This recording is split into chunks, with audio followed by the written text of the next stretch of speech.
for having me. I appreciate it. And a little bit about SeaChange. We are a women-owned printing company, which is kind of rare in Minnesota and around the country, actually, for that matter. And so one of the things that I really enjoy about that is the different perspective that it brings. And some things that through this last year, we have kind of coined phrases are positive intent when we look at each situation, I would say, and leaning to our culture to lead us in our directions where we're going. So with being positive, with being respectful, trustworthy towards each other, being innovative in how we do things, and being nimble. I think nimble has been probably our top go-to, but all of those things in a pandemic time have come into play in one situation or another. And so I kind of encourage everyone, as you're looking at your humans, we're all humans, we're all different, we're all reacting to the pandemic different, we're all reacting to how our lives have changed differently. And so as people have come forward and asked for different things, we've had to look at different ways of communicating. The beginning of the pandemic, we were really communicating to everybody to keep them on the same page. How are we going to keep each other healthy? When should you stay home? How often were we communicating?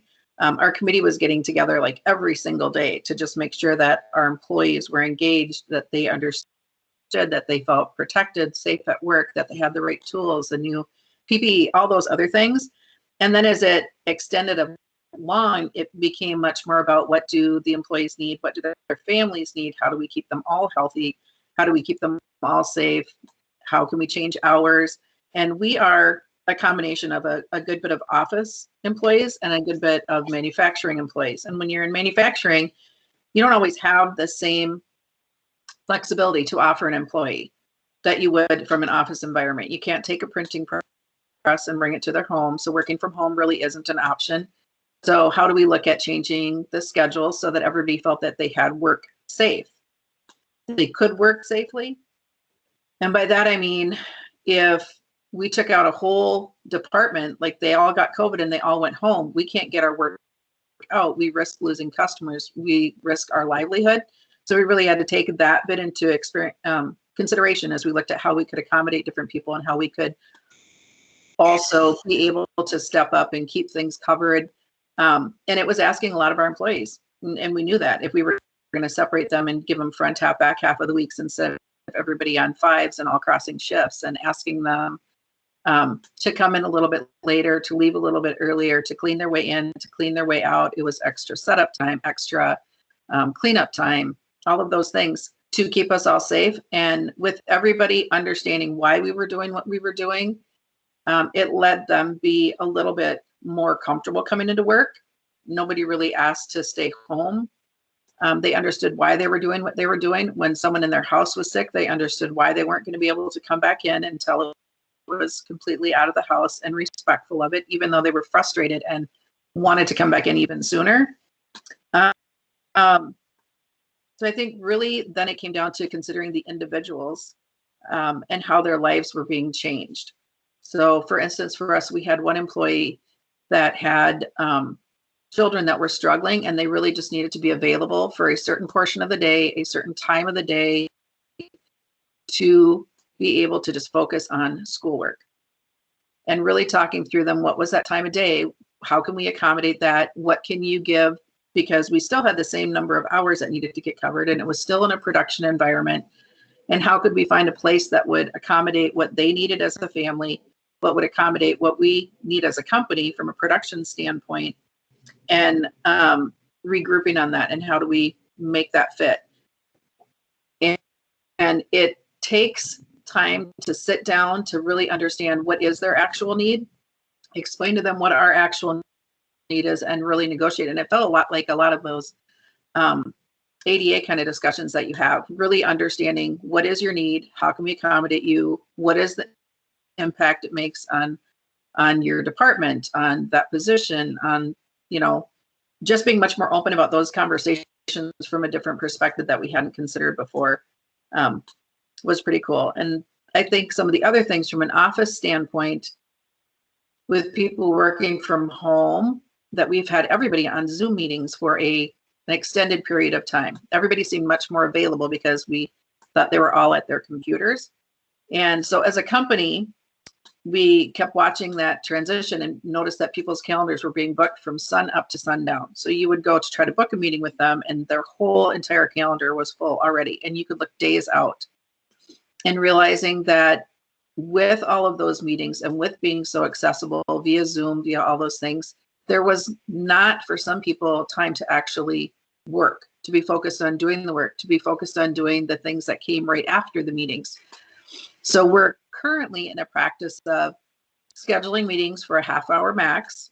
You can schedule your meeting only on the top of the hour, and then you have a half an hour afterwards so you can regroup, clean up, do the things you say you're going to do, maybe prepare for the next meeting, so that there's a little bit more workspace also accounted for in your day. And that universally we're all doing it, so we're being respectful of each other. So there are definitely some challenges that we've gone through as we've tried to accommodate everybody and help out all of the families. It has been easier from the office side than it has been from the manufacturing, but we've made great strides to just keep the communication channels open. And I think that's been most beneficial for us. We've had growth during this year. We have really supported each other as individuals more, from my perspective, all the way down to people in our shipping really stepping up and helping. We've had sales reps that are greeting customers at the front door when they need to, different things like that, where everybody stepped into a space that maybe they normally would have had somebody else do when needed. So other things that we've kind of coined, the two phrases that I think have helped us the most is give grace, we're all learning, and have positive intent. People come to work every day wanting to do their best.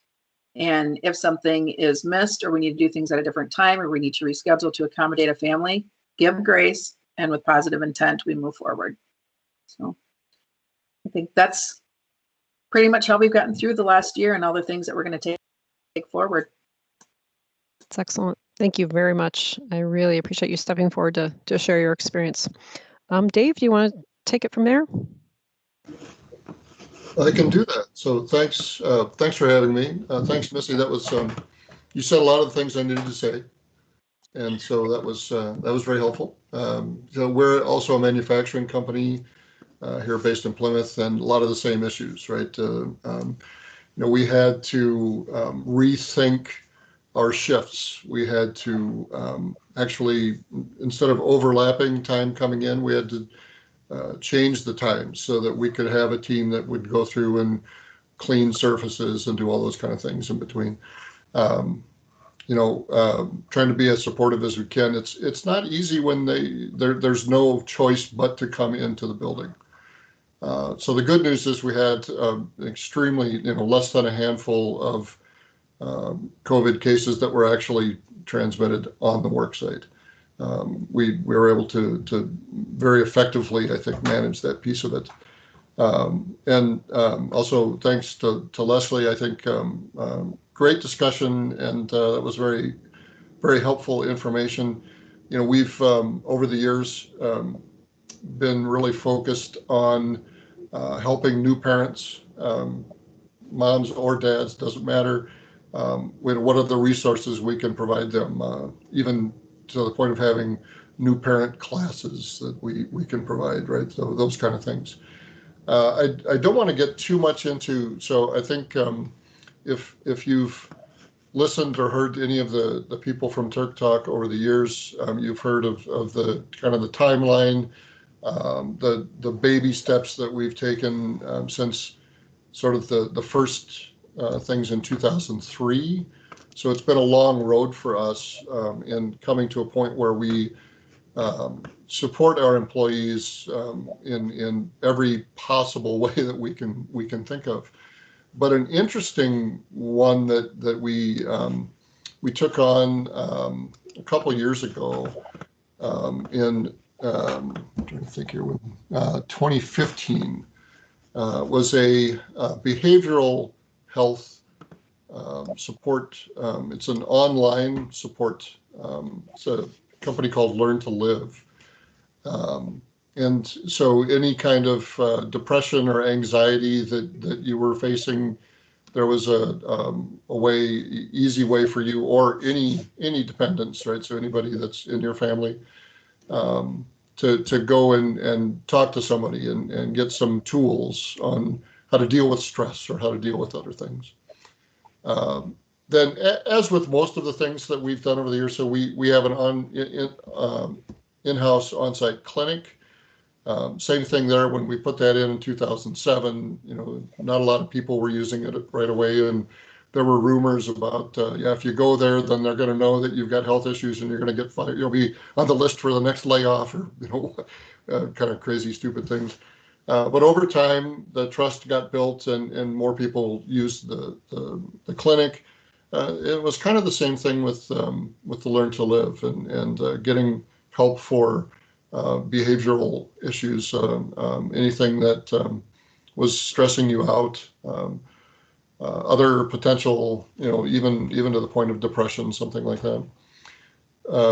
What's been interesting is that in talking with our peers, they've started to see a lot of ER visits and other doctor visits in their populations based around mental health concerns during the past year with COVID. What we've seen is a big uptick in the use of the Learn to Live benefits. So I think that just having built that, and we got it kind of in at the right time, and got people to trust that system. So I think that's been extremely helpful. How do you support mental health has been a tough question for us. Physical health is a little bit easier with having the clinic on site. What we learned there was, we have a very highly immigrant workforce with well over 30 languages spoken on the factory, right? So what it turns out is most of them actually don't have primary care or even understand what that means. And so any issue they had, they were going to an urgent care or to an ER, right? So how do you help them? And even more important is, how do we talk about being preventative and doing things ahead of time and dealing with problems as they come up or before they come up? And that's been one of our goals over the years, is to try to help people think preventative, look at their overall health, so physical health, mental health, but then, well-being goes well beyond that, right? To your family as a big piece of that. How do we support families moving forward? How do we support people in their career? How do we support their involvement in the community? And there's a lot of documentation about those things that we've done at TURCK over the years to get there. And it's a lot of baby steps since 2003, and then kind of the bigger step in 2007 when we added the clinic. But every year there's a little bit more and a little bit more.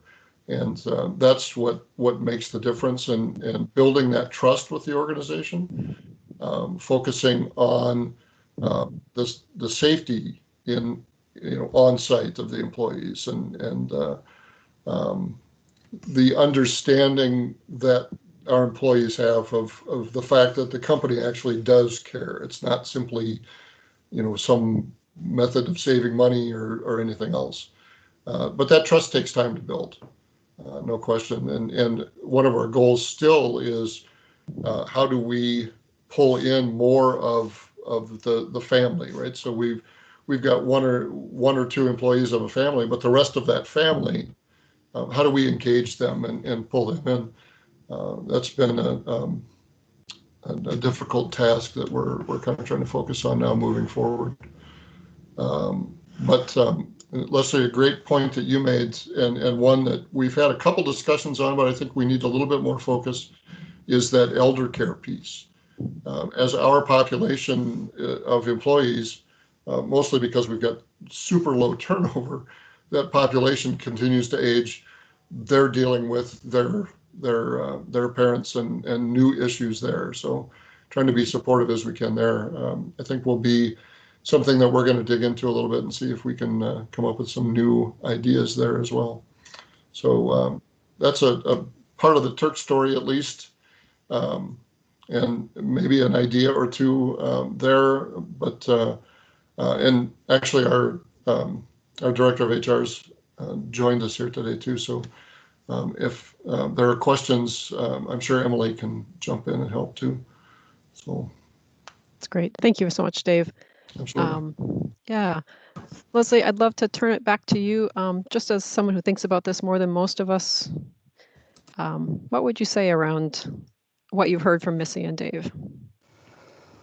I think it's really interesting. First of all, I applaud both of them for doing the things that they're doing and taking the steps. I also love the way Dave described building trust and how that takes time, and how there's been like a gradual strengthening of the trust by seeing what the organization is willing to do to support people's kind of not just on-site safety, but their overall health and well-being. I think that one thing that comes to mind that has worked well, I think, for a lot of organizations, and that I kind of talk to clients about, is just to start to normalize in the culture conversations about like mental health, or conversations about vulnerability and not feeling great, or feeling like you needed to take a day or a minute, because now this is one organization I've worked with for a while. In their first study, there was this kind of huge theme of perfectionism being in the culture, and people feeling like they couldn't take time for self-care and couldn't even dial back when they weren't kind of on, even, whether it be the weekends or the evenings, because of the perfectionism in the culture. And they had to do everything in a certain way, like PowerPoints had to be perfect, and they expected they needed to respond to their leadership team immediately.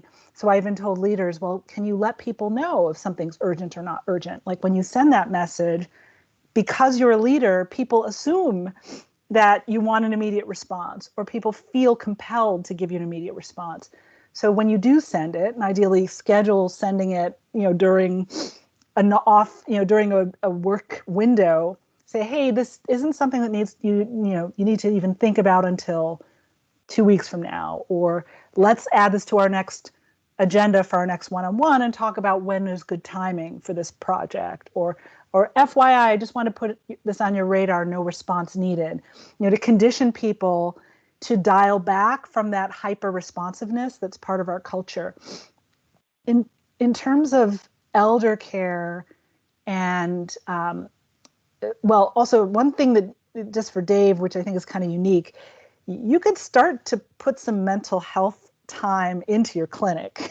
I mean, I imagine you could kind of sneak that in, like the way I put, chickpeas underneath the quesadilla for my kids. Like you could probably have like a psychologist or a mental health professional do some on-call hours, experiment with it and see if people would utilize it, because the fact that they've developed trust coming to the clinic, and it seems that for many of your employees, that's their primary care as well, or they're kind of utilizing it as primary care.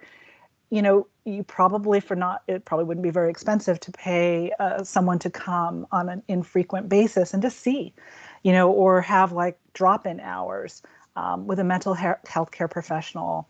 And for people who aren't on site, perhaps allow some of that. I've had a few clients, employers who have started to provide like teletherapy or telehealth options with their plan, or they've increased subsidies, which I know is not always easy to do when it's off of the benefits cycle. But I've had some employers who, like, they've removed copays for mental health care, which can be very meaningful to a lot of employees. Something I've also recommended to employers, not every employer has been able or has taken me up on it, but I've encouraged subsidies. I've seen it on my employer studies, I've seen it in about 10 to 15% of my responses, that people have some sort of financial hardship that they may not be very comfortable talking about. They might have a partner or spouse who's been furloughed or laid off, or a partner or spouse who's a small business owner whose business has been disproportionately affected, even if they are still in their jobs. People have asked for things like conveniences, like meal delivery or access to like fruit delivery, which I think, yes, it's a convenience, but it's also a way of offsetting costs of suddenly having more people at home, meals in the home, working from home. So I've recommended like a tiered subsidy just to consider, like for people who are in the lowest salary bands, who make the least, give them the most.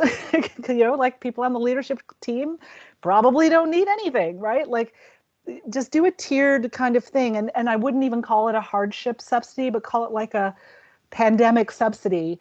And then people can apply it to their elder care or child care, or they can apply it to helping them with meals.